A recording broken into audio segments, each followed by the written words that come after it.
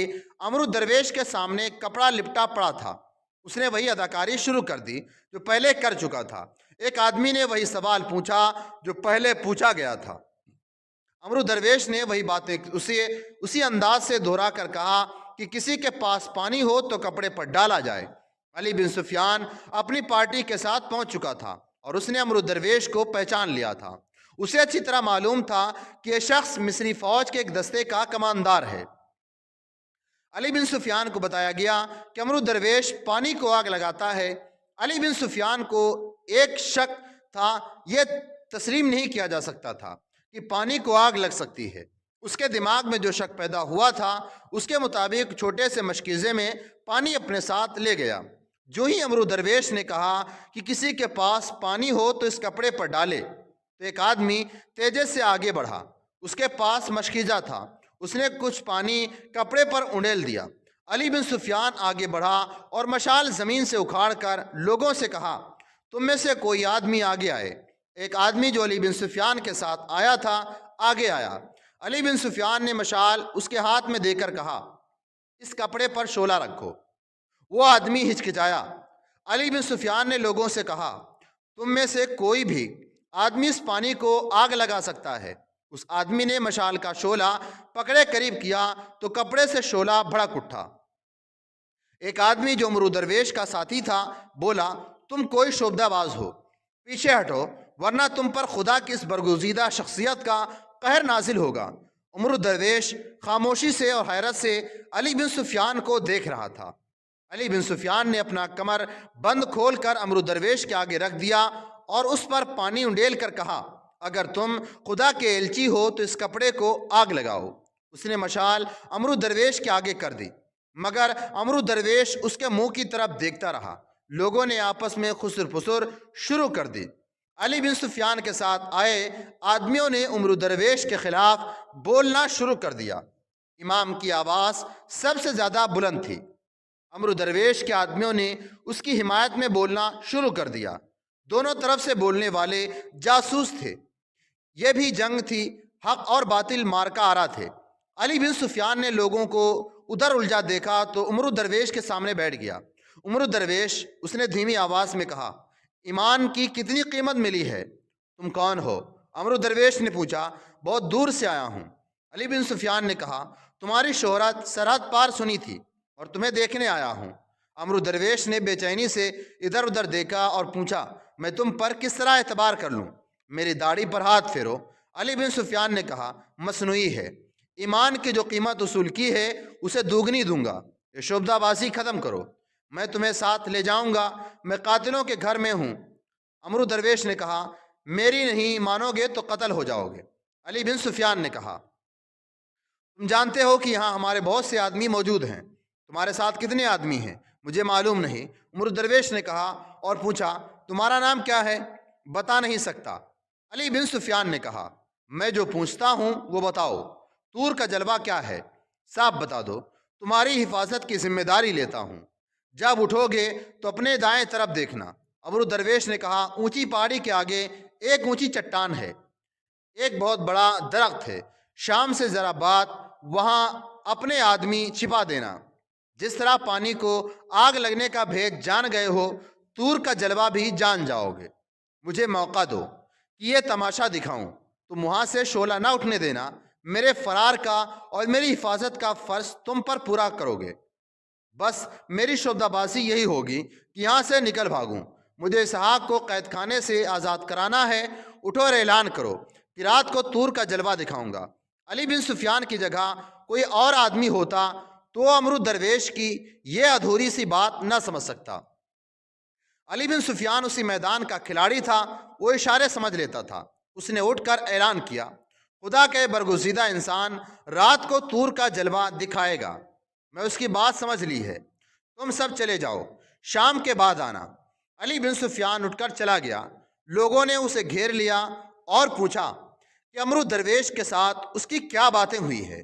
اس نے بلند آواز سے کہا، اس برگزیدہ ہستی کے سینے میں ایک پیغام اور ایک راز ہے۔ میں نے اپنا شک رفع کر لیا ہے، رات کو اس کا معجزہ ضرور دیکھنا۔ امرو درویش کے آدمی اس کے پاس جا بیٹھے اور پوچھا کہ اس آدمی کے ساتھ کیا باتیں ہوئی ہیں۔ امرو درویش نے جواب دیا، میں نے اسے قائل کر لیا ہے، لیکن یہ ہے کون؟ ایک آدمی نے کہا، اسے ضرور پتہ چل گیا ہے کہ کپڑے میں آتش گیر سیال ہے جو جل اٹھتا ہے، ہم اس کا پیچھا کرتے ہیں۔ تیسرے آدمی نے کہا، اسے نظرے میں رکھنا ضروری ہے۔ دو آدمی اٹھے اور ان لوگوں سے جا ملے جو واپس جا رہے تھے۔ ان دونوں نے علی بن سفیان کو ڈھونڈا مگر ان میں نہیں تھا۔ لوگوں سے پوچھا تو کوئی بھی نہ بتا سکا کہ وہ آدمی کہاں ہے جس کی داڑھی لمبی اور ایک آنکھ پر سبز پٹی بندھی تھی۔ علی بن سفیان گھوڑے پر سوار ہو کر دور نکل گیا تھا۔ نیکسٹ پارٹ انشاءاللہ العزیز